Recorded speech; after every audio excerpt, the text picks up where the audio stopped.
예수께서 이 말씀을 하시고 제자들과 함께 기드론 시내 건너편으로 나가시니 그곳에 동산이 있는데 제자들과 함께 들어가시니라.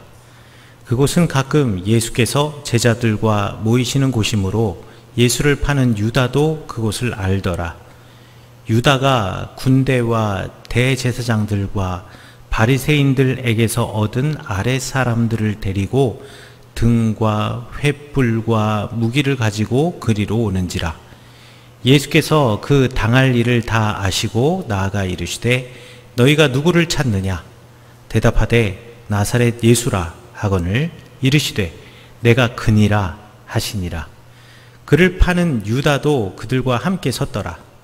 예수께서 그들에게 내가 그니라 하실 때에 그들이 물러가서 땅에 엎드러지는지라. 이에 다시 누구를 찾느냐고 물으신대 그들이 말하되 나사렛 예수라 하거늘 예수께서 대답하시되 너희에게 내가 그니라 하였으니 나를 찾거든 이 사람들이 가는 것은 용납하라 하시니 이는 아버지께서 내게 주신 자 중에서 하나도 잃지 아니하였사옵나이다 하신 말씀을 응하게 하려 함이로라. 이에 시몬 베드로가 칼을 가졌는데 그것을 빼어 대제사장의 종을 쳐서 오른편 귀를 베어버리니 그 종의 이름은 말고라. 예수께서 베드로더러 이르시되 칼을 칼집에 꽂으라. 아버지께서 주신 잔을 내가 마시지 아니하겠느냐 하시니라. 아멘. 예수님께서 겟세마네 동산에서 기도하시던 밤에 유다가 대제사장들과 바리새인들로부터 허락을 받아서 몇몇 사람을 데리고서 예수님을 잡으러 옵니다. 유다는 도대체 어떤 사람이길래 예수님을 잡으러 오는 것일까요? 그리고 유다는 왜 그 사람들과 서로 한통속이 되어서 예수님을 은 30에 팔아서 그 사람들에게 예수님을 넘기려 했던 것인가요? 이것을 이해하기 위해서는 예수님을 따르던 제자들, 이 제자들이 아주 다양한 신앙의 배경을 가지고 살아왔던 사람이었다라는 것을 우리가 먼저 이해해야 합니다. 예수님 시대 때 유대교 안에는 4개의 종파가 있었습니다. 같은 유대교이지만 이 4개의 종파들은 하나님께 자기의 신앙을 드러내는 방법이 달랐고 당시 사회를 바라보는 시대적인 안목도 달랐습니다. 우리 개신교 안에도 여러 가지 종파들이 있지 않습니까? 장로교도 있고요, 감리교도 있고요, 침례교도 있고요, 성결교도 있고요, 여러 가지 교단이 있는데 그 여러 개의 교회에서 가르치는 예수님이 다르지 않습니다. 모두 다 한 분 하나님을 가르칩니다. 하지만 그 신앙을 드러내는 방법이 조금씩 다르고 또 이 사회를 바라보는 시대적인 안목도 조금씩 다릅니다. 그런 것처럼 예수님 시대에도 마찬가지로 이 4개의 종파들이 바라보는 하나님의 그 모습과 또 시대적인 안목들이 달랐습니다. 사두개파 같은 경우에는 사독계열 제사장이 중심이 되었다. 그래서 사두개, 사독이라고, 그러니까 사독파라고 이야기하시면 됩니다. 이 사독계열의 제사장들과 또 제사장 중심의 유대교 정치를 꿈꾸던 사람들이 모인 정파, 그리고 모인 하나의 그룹을 사두개파라고 부릅니다. 우리식으로 따지면은, 우리 정치적으로 따지면 기득권 세력이라고 말할 수가 있습니다. 정치 경제적인 기득권 세력들이 사두개파였습니다. 사독파였죠. 그리고 바리새파 많이 들어보셨을 겁니다. 바리새파는요, 성전이 아니라 회당을 배경으로 율법의 가치를 보편적인 사회 이념으로 그리고 사회 통치의 이념으로 실현시키는 것을 목표로 모인 사람들이었습니다. 일종의 당시 기준으로 따지면 정치적인 신흥 세력, 우리 역사로 따지면 조선시대의 신진사대부를 생각하시면 되겠습니다. 그리고 예수님의 제자 중에 정말 많은 사람들이 이 바리새파에 속한 사람들이었습니다. 바리새파의 가장 중심되는 인물들은 율법의 교사들이었고, 율법의 교사를 부르는 말이 랍비였습니다. 우리 사람들이 예수님을 랍비라고도 불렀기 때문에 그 주변에 있었던 많은 사람들이, 얼마나 많은 사람들이 바리새파 중심의 신앙관을 가지고 있었는가를 알 수가 있지요. 그리고 우리 성경에는 나와 있지 않지만 에세네파라고 불리는 사람들도 있었습니다. 이 에세네파는 현실 정치에 염증을 느끼고 이상적인 하나님의 나라를 꿈꾸던 사람들이었습니다. 이 에세네파는 이 세상이 빛과 어두움의 전쟁터다라고 생각을 했습니다. 그래서 이 싸움에서 우리는 빛의 편에 서야 하고, 빛의 아들들은 결국 하나님의 나라가 도래할 때 최후 승리를 얻는다. 그리고 하나님 나라는 곧 온다. 라는 믿음을 가지고 있었습니다. 비록 에세네파라는 이름은 우리 성경에 나와 있지 않지만 에세네파의 신앙을 갖고 있었던 사람이 있었습니다. 세례 요한이요. 그래서 세례 요한이 아마 에세네파의 일원이었을 것이다 라고 학자들이 추측하기도 합니다. 그리고 예수님의 제자 중에서도 이 에세네파 사람이 있었습니다. 적어도 한 명의 이름은 분명히 알고 있습니다. 예수님의 12제자 중에 한 명인 안드레가 이 에세네파에 속했던 사람이었고, 우리 요한복음 1장 35절과 40절에 보면 요한의 제자였던 안드레와 또 한 제자가 지나가던 예수님을 바라보고 그 예수님의 제자가 된 것으로 보아서 안드레와 더불어 이름이 알려져 있지는 않지만 또 한 명의 제자가 에세네파였던 것은 분명합니다. 그리고 마지막 종파가 젤롯파 또는 우리말 성경에 열심당이라고 번역이 되어 있는 종파입니다. 이 사람들은요, 종교적이기보다는 정치적인 목적으로 서로 한데에 뭉쳐 있었던 사람이었다라고 생각하시면 되겠습니다. 이 사람들은 유다의 정치적인 독립을 꿈꾸던 민족주의자들이었습니다. 우리 성경에 가룟 유다가 바로 이 열심당원이었고요. 성경에서 열심당원이라고 이야기를 하고 있고요. 또 예수님의 제자 중에 시몬이라고 하는 제자가 또 있었는데 이 시몬도 마찬가지로 열심당원이었습니다. 우리 마태복음 10장 4절에 보면 예수님의 제자 중 시몬이라는 사람을 소개하면서 이 시몬이 가나나인이다라고 말을 합니다. 가나나인이라고 하는 말은 가나안 사람이라는 말을 갖다가 잘못 기록한 오타가 아니고요. 히브리어 또는 아람어로 카나이라고 이야기를 하는데 열정을 가진 사람, 그리고 질투하는 하나님의 품성을 담아 하나님의 말씀을 어기는 이들에 대해 질투하며 그들을 응징하려고 하는 그런 신앙을 가진 사람들, 이런 사람을 부르는 사람의 이름이 가나나인이고요.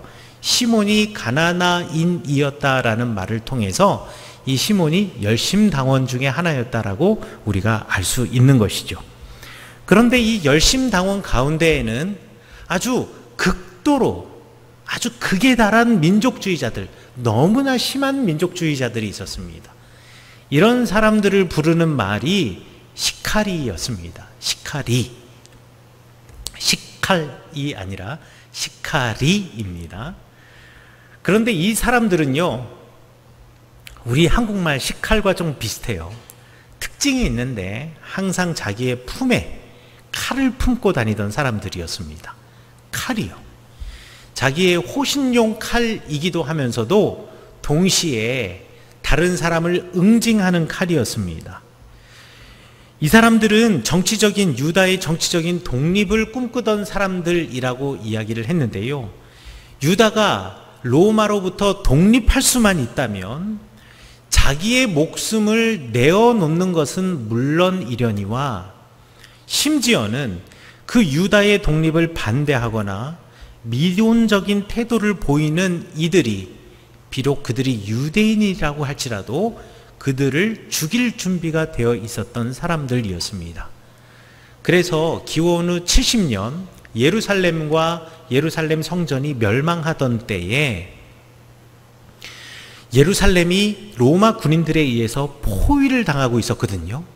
그때에 이제 더 이상 버틸 수 없는, 이제는 로마 군인들이 다음 날이 되면 이제 이 성 안에 들어와 가지고 우리를 도륙할 것이 분명한 때가 되었을 때 로마 군인들이 이제 예루살렘이 무너질 것이 분명하니 지금이라도 항복을 하고 나와라. 그러면 목숨을 살려주고 너희 집이 있는 곳으로 돌아가게 해주겠다라고 약속을 했습니다. 그래서 예루살렘에 다 집결하여서 최후의 항전을 벌이던 유대인들 가운데 대부분의 많은 사람들은 열심당 당원들이었어요. 근데 이들이 그래 이제 더 이상 전쟁에서 이길 희망은 없고 내일이 되면 로마군이 곧 쳐들어올 텐데 우리 가족들이라든가 이곳에서 그냥 일상적인 삶을 살고 있는 이 사람들까지 죽음으로 내몰지 않으려면 우리가 지금 마지막 이 순간에 항복을 하는 것이 좋지 않겠느냐라고 말하던 사람들이 있었는데요. 이 시카리들이 같은 열심당에 속해 있는 젤로파 사람임에도 불구하고 이 사람들을 다 칼로 도륙을 했습니다. 이 정도로 이 사람들은 아주 극단적인 민족주의자로서 이스라엘 민족, 유다 민족의 독립에 모든 초점이 맞춰져 있었던 사람들이었다라고 생각하시면 되겠습니다. 그럼 이렇게 서로 다른 종교적인 배경, 정치적인 배경, 이런 서로 다른 배경을 갖고 있는 사람들이 왜 예수님의 제자가 되었을까요? 결정적인 이유는 예수님의 메시지 때문이었습니다. 예수님께서 이 땅에 오셔서 하나님의 나라가 곧 가까이 왔으니 회개하라는 회개의 복음을 전하십니다. 그리고 하나님께서 이 세상을 통치하시고 하나님이 통치하시는 그 나라가 올 것이라고 말씀하셨습니다. 바리새파 사람들은 그게 너무 좋았습니다. 왜냐하면 하나님의 통치가 이루어지면은요, 그 통치의 기준이 무엇이 되겠습니까? 율법이 되지 않겠어요? 그런데 이 바리새파 사람들은 그 율법을 연구하고 그 율법이 사회 통치의 이념이 되기를 기대하던 사람들이었습니다. 그러니까 예수님 주변으로 바리새파 사람들이 엄청나게 많이 모여들었어요. 또 에세네파 사람들도 모여들었습니다. 왜냐하면 에세네파 사람들은 이 세상을 빛과 어둠의 싸움이라고 했잖아요. 우리 예수님께서는 빛의 사람이거든요. 빛의 아들이거든요. 그분이 하나님이시거든요. 그러니 이제 빛과 어둠의 싸움, 최후의 심판의 전쟁 때에 그 최후의 심판의 전쟁의 날이 가까워왔고 그때에 빛의 편에 서 있는 우리들이 하나님 나라에 들어갈 수 있다라는 믿음을 가지고 있었기 때문에 하나님의 아들이시고 빛의 아들이시고 이제 하나님의 나라가 오게 되면 하나님의 심판의 전쟁이 있을 때 하나님 편에서 빛의 편에서 싸우기 위해서 예수님께로 모여들었습니다. 젤롯당도 열심당도 예수님께로 모여들었습니다. 왜냐하면 하나님의 나라가 도래했다, 이제 가까워왔다 라고 했기 때문에 그 하나님의 나라가 유대인들이 주인 되는 나라, 로마인들을 다 몰아내고 우리가 주인 되는 나라라고 그들은 믿었기 때문에 그렇습니다. 결국 모든 사람들은 예수님을 메시아라고 고백하면서 예수님께로 나왔는데 서로 생각했던 메시아의 정의가 달랐던 것입니다. 같은 말을 사용하고 있지만 서로 다른 메시아를 이해하고 있었던 것입니다. 메시아라고 하는 말은 문자적으로 기름 부음을 받은 자라는 뜻입니다. 그러면 이스라엘 역사에서 기름 부음 받은 사람이 누구였던가? 이스라엘 역사에서 기름 부음을 받은 사람은 두 부류의 사람이었습니다. 첫 번째는 왕이요. 왕이 등극할 때 머리에 기름을 부어 주었습니다. 사무엘이 다윗을 불러놓고 그 머리에 기름 부으고 왕으로 삼지 않았습니까? 그렇죠? 또 대제사장들도 기름 부음을 받았습니다. 대제사장 취임식 때가 되면 그 머리에 우리 성경에 보면 레위기에서 관유를 붓는다라고 했는데 그 기름을 부었습니다. 그래서 유대인들의 입장에서 메시아라는 말은 기름 부음을 받은 사람이라는 뜻입니다. 그러니까 사람이지 그 사람이 곧 하나님은 아닌 것입니다. 우리에게 있어서 메시아는 단 한 분밖에 없죠. 예수 그리스도. 그러나 유대인들에게는요, 엄청나게 많은 메시아가 있습니다. 100명도 넘는 메시아가 유대인들에게는 있습니다. 왜냐하면 역대 제사장과 역대 정치 지도자들은 다 메시아다라고 생각을 했거든요. 그러니 유대인들이 생각했던 메시아는 전혀 다른 메시아였습니다. 그러나 우리 예수님께서 예수 그리스도라 하는 예수 아니시겠습니까? 우리 그리스어 크리스토스라는 말은 히브리어 마시아흐를 그리스어로 번역한 거고, 이 히브리어 마시아흐가 우리말 성경에는 메시아라고 번역이 되어 있으니 예수 그리스도라는 말은 굳이 구약식으로 표현하자면 예수 메시아, 그리스도라 하는 메시아라는 말은 메시아로 사람들이 믿고 따르는 예수님이라는 뜻이 되겠습니다.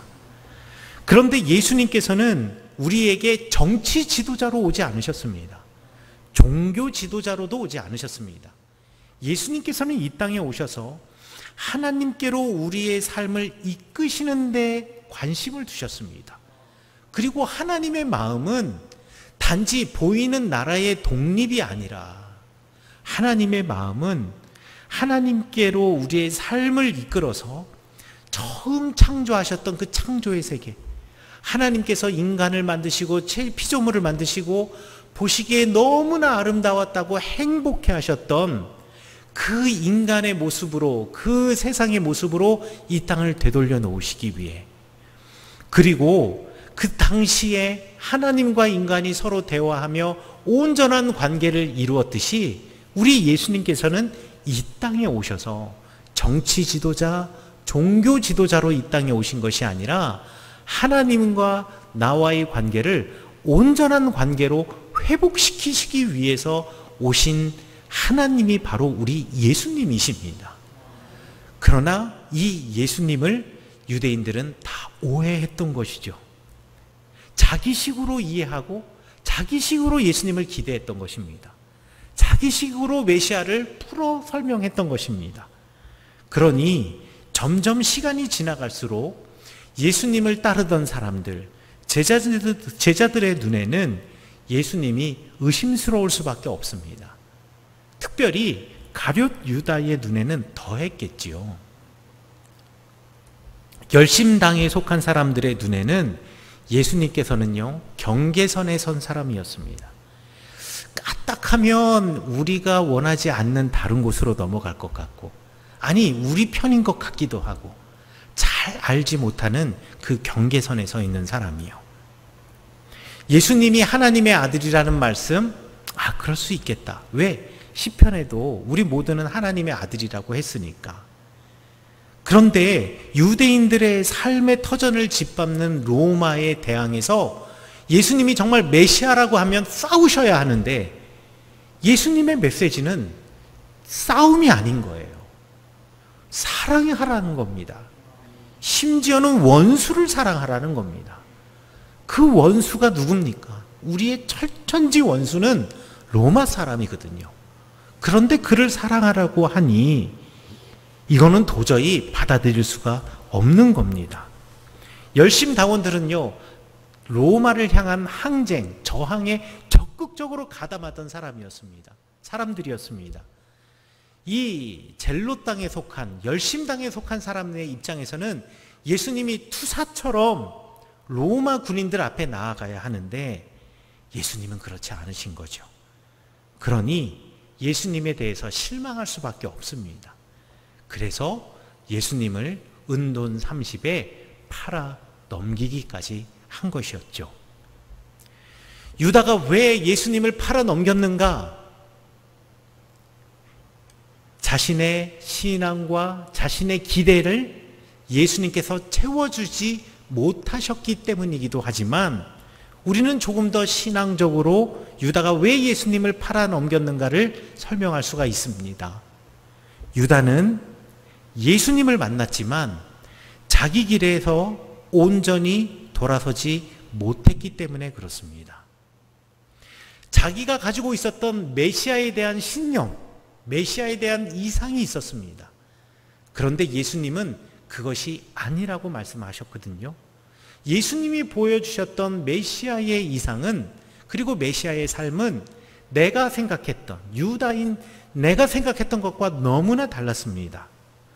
내가 생각했던 메시아와 예수님이 말씀하시고 보여주신 메시아가 다르다고 한다면 어떻게 해야 할까요? 내가 잘못됐구나, 내가 잘못 알고 있었구나, 나의 삶을 바꿔야 하는 거 아니겠습니까?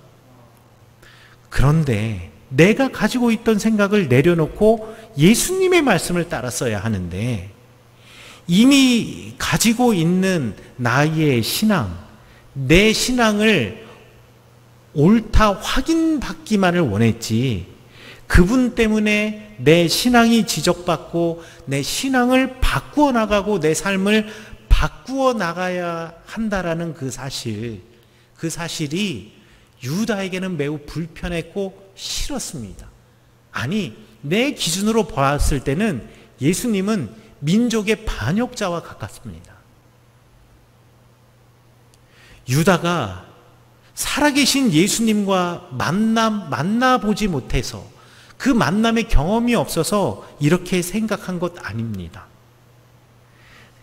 유다는요, 내가 원하는 메시아를 바랬을 뿐 하나님을 원한 것이 아니었기 때문에 예수님을 팔아넘긴 겁니다. 유다는요, 내가 원하는 메시아, 정치 지도자를 바랬을 뿐 하나님은 그냥 내 그 바램과 내 욕망을 채워주시는 분으로만 여겼기 때문에 내 기대와 내 신념이 꺾이고 내 삶이 좌절하게 되었을 때 예수님을 팔아넘길 수밖에 없었던 겁니다. 그런데 예수님을 만나고도 바뀌지 않는 제자, 예수님을 만나고도 바뀌지 않는 사람이 유다만 있었던 것이 아닙니다. 오늘 성경 말씀에 보니까 기도하러 예수님께서 겟세마네 동산에 가셨는데요, 그 기도하러 예수님과 함께 겟세마네 동산을 함께 가는 제자들, 그 제자들이 무엇 가지고 가야 하겠습니까? 우리식으로 말하자면 기도하려면 기도 의자를 가져간다거나, 내지는 기도하러 그곳에 가기 위해서는 기도를 하기 위해서, 돕기 위해서 어두우니까 촛불을 가져간다거나, 내지는 내가 조그만 묵상하는 십자가를 가져간다, 뭔가 이런 거를 가져갈 것 같다라고 여러분들 상상하시겠지만, 시몬 베드로는 그 가슴에 칼을 품고 갔습니다. 기도하시던 예수님을 유다와 대제사장과 바리새인들이 보낸 사람들이 와서 잡으러 가려고 할 때, 체포하려고 할 때, 베드로는요, 자기 품에서 칼을 꺼내서 그 칼로 대제사장의 종인 말고라는 사람의 귀를 잘라버렸습니다. 항상 예수님과 동행하였던 베드로가 왜 칼을 품고 다녔을까요? 왜 평소에 칼을 몸에 지니고 다녔을까요? 칼과 예수님은 서로 어울리지 않습니다. 예수님이 공생의 사역을 하시면서 칼을 쓰신 적이 없습니다. 우리 요한복음에는요, 예수님께서 이 겟세마네 동산에서 잡히실 때 시몬 베드로가 제사장의 종인 말고의 귀를 잘랐다라고 구체적으로 설명하고 있지만, 사실 마태복음이나 마가복음이나 누가복음에서는 이 부분을 구체적으로 기록하고 있지 않습니다. 마태복음 26장이나 마가복음 14장이나 누가복음 22장에는요, 그저 예수님 곁에 있었던 한 사람이 칼을 뽑아서 귀를 잘랐다, 종의 귀를 잘랐다라고 이야기하고 있지, 구체적으로 베드로라고 이야기를 하고 있지 않습니다.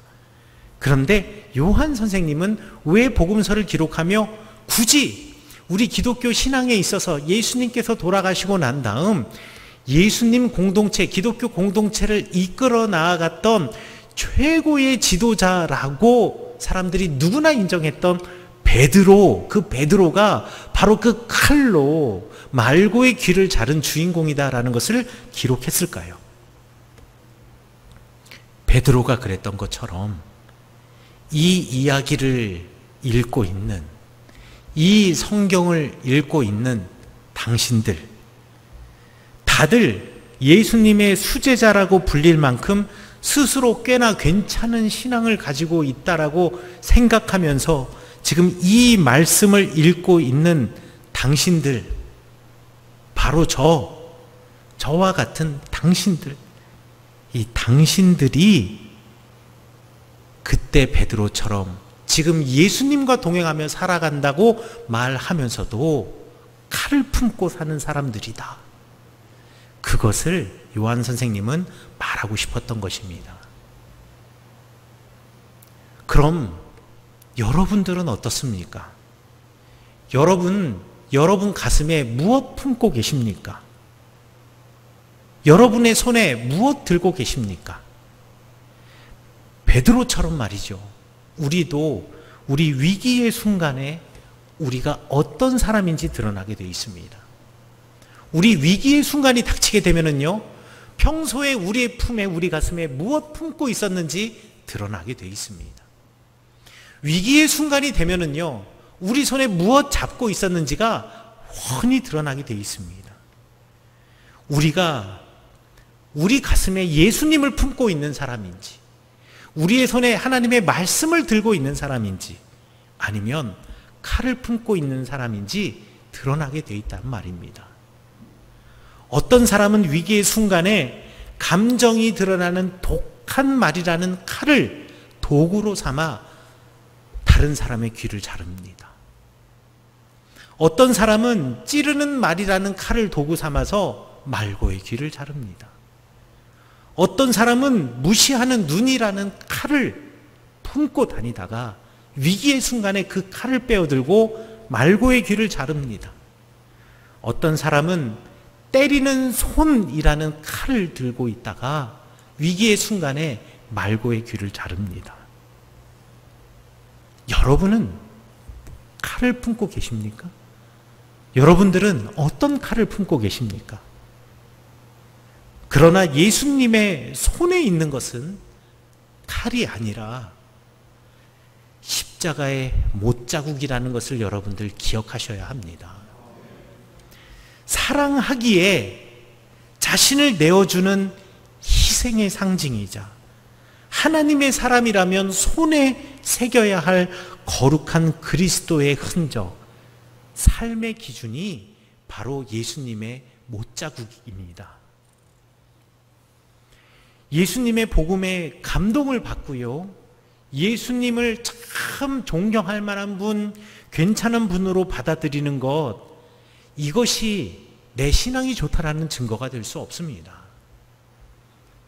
예배를 통해서 내가 괜찮은 사람이라는 것을 인정받고 싶어 하고 사람들 사이에서 그렇게 받아들여지고 실제로 그렇게 사람들이 괜찮은 사람이라고 나를 칭찬하고 있는 것, 이것에서 여러분들 만족해서는 안 됩니다. 그것이 여러분들이 참 신앙이라는 증거는 아닙니다. 괜찮아 보이는 내 신앙으로 혹시 여러분들 다른 사람을 베고 있지는 않습니까? 그렇다면 여러분의 그 신앙도 여러분들이 품고 있는 칼일 수 있습니다. 오직 우리가 해야 할 바는 우리 손에 칼을 쥐고 사는 것이 아니라 예수님이 보여주신 대로 우리의 손바닥에 예수 그리스도의 못자국을 품고 사람들을 사랑하는 것입니다. 사랑하는 성은교회 성도 여러분, 혹시 여러분들도 베드로처럼 여러분의 가슴에 칼을 품고 다니십니까? 여러분의 칼로 지금도 매일같이 다른 사람들을 베고 계십니까? 그렇다면 오늘 성경 본문에서 말씀하신 예수님의 말씀에 귀 기울이십시오. 그 칼을 칼집에 꽂으라. 그 칼을 칼집에 꽂으라 말씀하신 예수님의 음성을 듣고 칼집에 다시 그 칼을 거두시기 바랍니다. 그리고 한 발자국 더 앞으로 나아가 그 칼집마저 내던지시고 대신에 예수님의 못자국을 우리 손바닥에 새기면서 예수님의 마음과 삶을 항상 기억하며 살아가시는 하나님의 사람 되시기를 간절히 축원합니다.